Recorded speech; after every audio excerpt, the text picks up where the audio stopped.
अस्सलाम वालेकुम रहमतुल्लाहि व बरकातुहू। आप देख रहे हैं मेरा यूट्यूब चैनल और मैं हूं गुलाम नबी मद्दी।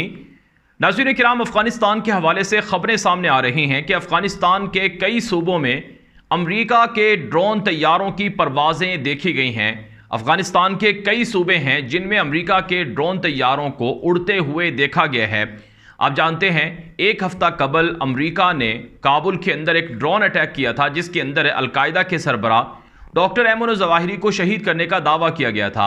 डॉक्टर ऐमन ज़वाहिरी के हवाले से अमरीकी सदर जो बाइडन ने इतराफ़ किया था कि हमने उसे काबुल के अंदर ड्रोन अटैक के अंदर मार डाला है।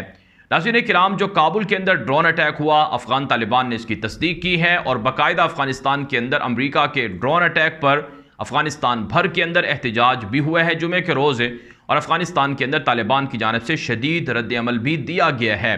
और कल रात को भी एक अफ़गानिस्तान के सूबा गजनी के अंदर ड्रोन अटैक की इतलात सामने आई थी और ड्रोन अटैक के हवाले से रिपोर्ट हुआ था, लेकिन अफ़गान तालिबान की जानिब से इस हवाले से कुछ बयानात नहीं दिए गए हैं। अब एक मरतबा फिर जो अफ़गानिस्तान के सहाफ़ी हैं जो बुनियादी तौर पर साबिक़ अफ़गान हुकूमत से मुंसलिक रहे हैं, उनकी जानिब से ये दावा है कि अफ़गानिस्तान के कुछ सूबों के अंदर आसमानों में ड्रोन तैयारों को उड़ते हुए देखा गया है। इस हवाले से सराय पुल का नाम लिया जा रहा है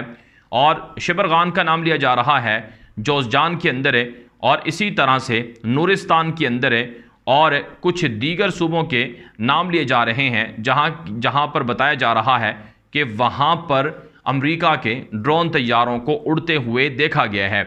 दूसरी तरफ नाज़रीन इकराम, जो एक और ख़बर सामने आ रही है वो ये है कि काबुल न्यूज़ है, ये अफ़गानिस्तान के अंदर एक बड़ा मीडिया नेटवर्क है, अगरचे ये तालिबान के मुखालिफ है और एंटी तालिबान है। इनकी जानिब से भी एक रिपोर्ट में दावा किया गया है जो कि पाकिस्तान के ख़िलाफ़ है। जी हाँ नाज़रीन इकराम, ये दावा बुनियादी तौर पर पाकिस्तान के ख़िलाफ़ किया गया है, जो कि काबुल न्यूज़ की जानिब से किया गया है कि मिलिट्री एक्सपर्ट्स जो हैं वो ये दावा करते हैं, यानी अफ़गानिस्तान के अंदर जो मिलिट्री एक्सपर्ट्स हैं वो ये दावा करते हैं कि ये जो ड्रोन अफ़गानिस्तान के अंदर उड़ रहे हैं ये बुनियादी तौर पर पाकिस्तान से आ रहे हैं, और पाकिस्तान ने अमरीका को सुबह पंजाब में और सुबह बलूचिस्तान के अंदर 2 हवाई अड्डे या फ़ौजी अड्डे अमरीका को दिए हैं। ये दावा काबुल न्यूज़ ने किया है जो कि अफ़गानिस्तान का एक बड़ा मीडिया नेटवर्क है, और ये बुनियादी तौर पर अफ़गान तालिबान के मुखालिफिन में शामिल है, और ये तालिबान के मुखालिफिन की ही ज़्यादातर ख़बरें नशर करते हैं। तो बहरहाल ये एक तरह से, चूँकि तालिबान के मुखालिफिन की जानिब से ये रिपोर्ट है और ये पाकिस्तान के ख़िलाफ़ भी अमूमन इस तरह के जो मीडिया हैं उन पर रिपोर्टें नशर होती रही, लेकिन बहरहाल ये रिपोर्ट है। ख़बर की तारीफ़ ये होती है कि जिसको सच्चा भी कहा जा सकता है, झूठा भी कहा जा सकता है। ख़बर बहरहाल ख़बर होती है, बाद में उसकी तस्दीक या तरदीद हो जाती है। तो पाकिस्तान की जानिब से अब तक अफ़गानिस्तान के अंदर जो ड्रोन अटैक हुआ है काबुल में बिलखुसूस, उसके हवाले से पाकिस्तान ने वाज़ेह तौर पर तरदीद की है कि ये ड्रोन पाकिस्तान की स्पेस से नहीं उड़कर गया है। जो वज़ीर दाखिला हैं राना सनाउल्लाह, उसकी जानिब से भी इसकी तरदीद हुई है, दफ्तर खारजा की जानिब से भी हुई है, और पाकिस्तान के DISPR की जानिब से भी कहा गया है कि सवाल ही पैदा नहीं होता कि पाकिस्तान की सरजमीन से ये ड्रोन उड़कर अफ़गानिस्तान गया हो।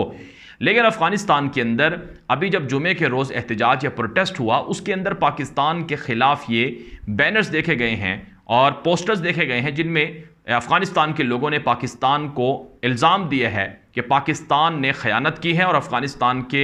ऊपर जो ड्रोन अटैक हो रहे हैं ये पाकिस्तान से गुजर कर आ रहे हैं या पाकिस्तान से उड़ रहे हैं, और वो पाकिस्तान के ख़िलाफ़ मुतनाज़ा किस्म के पोस्टर्स देखने में आ रहे हैं। और इससे भी बढ़कर नाज़रीन किराम, एक और जो ख़बर सामने आ रही है वो ये है कि अफ़गानिस्तान के अंदर कुछ तालिबान से मुंसलिक ट्विटर के अकाउंट हैं, सोशल मीडिया के अकाउंट्स हैं, और कुछ अफ़गान तालिबान से मुंसलिक लोग हैं, उनकी जानिब से TV चैनल्स पर यह तनकीद की जा रही है कि पाकिस्तान से अफ़गानिस्तान में ड्रोन आ रहे हैं और पाकिस्तान ने अमरीका के साथ कोई सौदा किया है, कोई सौदेबाजी की है। अगरचे पाकिस्तान इसकी वाज़ेह तौर पर तरदीद करता है, लेकिन बहरहाल अफ़गानिस्तान के अंदर लोगों का ये कंसर्न है और लोग ये समझते हैं कि ये पाकिस्तान से आते हैं। बहरहाल अब ये वक्त के साथ साथ ये मामलात खुद ब खुद वाज़े हो जाएंगे, और एक तरह से पाकिस्तान पर यह इल्ज़ाम भी है कि पाकिस्तान ने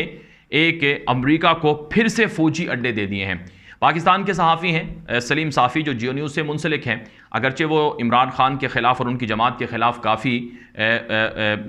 मुतनाज़ा किस्म की गुफ्तगू भी करते हैं, लेकिन बहरहाल वो अपने आप को डिफेंस के एतबार से दावा करते हैं कि वो अफ़गानिस्तान के मामलात को अच्छे से समझते हैं। वो पाकिस्तान के अंदर जो डिफेंस नोयत के मामलात हैं उनको वो ज़्यादा करीब से जानते हैं। सलीम साफ़ी ने अभी अपना एक कॉलम लिखा है, उस कॉलम के अंदर सलीम साफ़ी ने यह बात कही है कि अमेरिका के साथ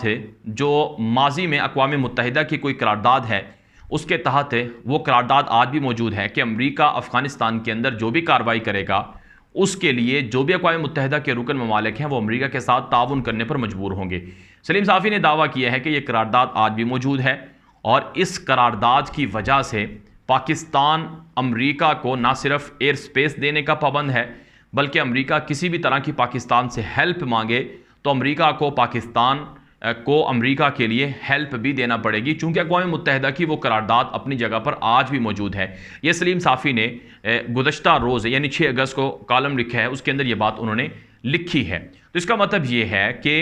अमेरिका के साथ पाकिस्तान का मुशर्रफ दौर का जो मुआहिदा है वो भी मौजूद है और अक़वाम मुत्तहिदा की जो करारदाद है वो भी मौजूद है। लिहाजा पाकिस्तान के लिए गोया कि हलाल हुआ या जायज़ हुआ कि पाकिस्तान अमेरिका की मदद करे और मजबूरन पाकिस्तान कर रहा है। ये सलीम साफ़ी के बकौल है। लेकिन नाज़रीन किराम, आप जानते हैं कि जो इमरान खान की हुकूमत थी, इमरान खान ने खुद ये कहा था कि अगर कोई भी ड्रोन पाकिस्तान की फ़िज़ा में आए तो उसे गिरा दिया जाए, मैंने ये ऑर्डर कर दिया है। और इमरान खान से जब सवाल किया गया था कि क्या अमेरिका को आप फ़ौजी अड्डे देंगे, तो इमरान खान ने कहा था कि हम कोई एब्सोल्युटली नॉट, उन्होंने ये वर्ड यूज़ किया था जिसकी वजह से बड़े मशहूर भी हुए थे। फिर यही सलीम साफ़ी हैं। हैरान कुन बात यह है कि सलीम साफ़ी कहते हैं कि अमेरिका ने फ़ौजी अड्डे नहीं मांगे। यानी आप हैरान होंगे, अभी इन्होंने कॉलम में लिखा है कि अमेरिका को पाकिस्तान हर तरह की मदद देने पर मजबूर भी है, पाबंद भी है। और ये कहने लगे कि इससे पहले उन्होंने कहा कि अमेरिका से इमरान खान ने फ़ौजी अड्डे नहीं मांगे, हालांकि मांगे थे। अगर नहीं मांगे होते तो फिर ये जो अब हरकतें हो रही हैं, ड्रोन अटैक की जो रिपोर्टें सामने आ रही हैं, क्यों आ रही हैं? बहरहाल नाज़रीन किराम, ये अफ़गानिस्तान के अंदर तालिबान के लिए बड़े ख़तरे की बात है कि अफ़गानिस्तान के अंदर ड्रोन आ रहे हैं या अफ़गानिस्तान की फ़िज़ाओं में ड्रोन उड़ रहे हैं और इससे तालिबान की हुकूमत एक तरह से ख़तरे में भी है और तालिबान को नुकसान भी इससे पहुंच रहा है। अब कुछ लोगों का, कुछ एक्सपर्ट्स का जो अफ़गानिस्तान के हवाले से मामलात को देखते हैं, उनका ये दावा है कि अफ़गानिस्तान के अंदर पिछले 1 साल से ड्रोन उड़ रहे हैं। अब ये बड़ा अजीब व गरीब किस्म का दावा है कि अफ़गानिस्तान के अंदर पिछले 1 साल से ड्रोन उड़ रहे हैं। तो क्या पाकिस्तान ने पिछले 1 साल से अमेरिका को इजाज़त दे रखी है कि पाकिस्तान से ड्रोन अफ़गानिस्तान के अंदर उड़ाए? तो अफ़गान तालिबान के वो लोग जो पाकिस्तान पर तनकीद करते हैं, उनको जवाब देने के लिए पाकिस्तान की जानिब से कुछ लोग या कुछ एक्सपर्ट्स ये दावा करते हैं कि अफ़गानिस्तान के अंदर जो ड्रोन उड़ते हैं ये पाकिस्तान से नहीं आते हैं।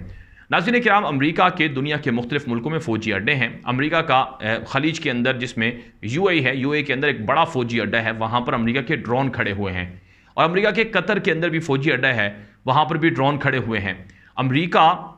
अफ़गानिस्तान के अंदर अगर ड्रोन लाएगा या तो वो यूएई से उड़ाकर लाएगा या फिर नाज़रीन किराम कतर से उड़ाकर लाएगा, लेकिन इसके लिए उसे कोई ना कोई फ़िज़ाई हुदूद से गुजरना पड़ेगा, किसी न किसी मुल्क से। बराह रास्त यूएई से अफ़गानिस्तान नहीं आ सकता है, या तो वो ईरान के ज़रिए से आएगा या फिर पाकिस्तान के ज़रिए से। तो दावा बाज़ लोगों का ये है कि ये जो यूएई से या कतर से ड्रोन आते हैं ये पाकिस्तान के हुदूद से गुजर के जाते हैं, लेकिन चूंकि ईरान के साथ अमेरिका की लड़ाई है वहाँ से नहीं आ सकते। लेकिन कुछ लोगों का ये भी मानना है कि ईरान बज़ाहिरन अमेरिका के ख़िलाफ़ है, लेकिन ईरान के साथ भी अमेरिका की बातचीत जारी है, जोहरी डील हो रही है, तो मुमकिन है ईरान की सरजमीन से अफ़गानिस्तान के अंदर ड्रोन आते हों। फिर इसी तरह से जो ये एहतमाल है कि किर्गिस्तान के अंदर अमेरिका के एक माजी में फ़ौजी अड्डा था, वहाँ से ड्रोन उड़ाकर डॉक्टर अयमन ज़वाहिरी को मारा है, तो मुमकिन है वहाँ से ये मज़ीद ड्रोन आ रहे हों। लेकिन इतने ज़्यादा ड्रोन एक साबिका फ़ौजी अड्डे से आना, और वो भी रशियन जो कंट्रोल वाली रियासतें हैं वहाँ से, तकरीबन नामुमकिन नज़र आता है। फिर सवाल ये भी पैदा होता है कि शायद मुमकिन है भारत के अंदर भी अमेरिका ने कोई खुफिया फ़ौजी अड्डा बनाया हो, वहाँ से भी उड़कर आता हो, लेकिन इस पर माहिरीन कहते हैं कि ये बहुत दूर पड़ता है। तो इसलिए अब पाकिस्तान के ऊपर ज़्यादा उंगलियाँ उठ रही हैं कि शायद पाकिस्तान से ये ड्रोन आते हों, लेकिन पाकिस्तान की हुकूमत और मौजूदा जो पाकिस्तान के इदारे हैं वो ये दावा करते हैं कि हमारी तरफ से ड्रोन नहीं आता। लेकिन बहरहाल नाज़रीन किराम, अफ़गानिस्तान के अंदर अमेरिका के ड्रोन अटैक का हो या ड्रोन तैयारों का उड़ना, ये अफ़गानिस्तान के लोगों के लिए भी ख़तरनाक बात है, क्योंकि अमेरिका दावा तो ये करता है कि वो अलकायदा को मारेगा या दाइश के लोगों को मारेगा, लेकिन आम लोग भी मारे जाएंगे और सबसे बढ़कर अफ़गान तालिबान के आला ओहदेदारों को भी निशाना बनाया जा सकता है। तो अफ़गानिस्तान के अंदर अब तालिबान के पास ऐसे हथियार होने चाहिए कि वो इन ड्रोन तैयारों को गिराए। इसके लिए तालिबान चाइना से, रशिया से बातचीत तो कर रहे हैं, लेकिन जाहिर सी बात है कि अगर तालिबान को चाइना या फिर रशिया ऐसे हथियार देते हैं तो आलमी सतह पर चाइना पर पाबंदियाँ लगेंगी, रूस पर पाबंदियाँ लगेंगी, और रूस और चाइना शायद अक़वाम मुत्तहिदा की पाबंदियों को बर्दाश्त ना कर सके, लेकिन बहरहाल उनके पास वीटो पावर है, वो उसको भी इख्तियार कर सकते हैं। तो अफगान तालिबान इस सिलसिले में जहां रूस से जंगी जहाज़ खरीद रहे हैं, वहां मुमकिन है उनसे एयर डिफेंस सिस्टम भी खरीदेंगे और इन ड्रोन तैयारों का कोई ना कोई मुस्तकिल हल तालिबान की जानिब से कहा जाता है कि निकाला जाएगा। बहरहाल नाज़रीन, अफगानिस्तान के हवाले से ये वीडियो थी, अपडेट थी जो आपके सामने रखी गई। इस हवाले से अपनी राय कमेंट के जरिए से पहुंचाएं। मजीद खबरों के लिए अफगानिस्तान उर्दू यूट्यूब चैनल है, उसे सब्सक्राइब कर लें। अफगानिस्तान उर्दू का व्हाट्सअप ग्रुप है, उसमें शामिल होने के लिए अपना नाम और तारुफ लिखकर मैसेज करें, हम आपको वहां शामिल कर देंगे। अब तक के लिए इतना ही, इजाज़त दीजिए। अस्सलामु अलैकुम वरहमतुल्लाहि वबरकातुहू।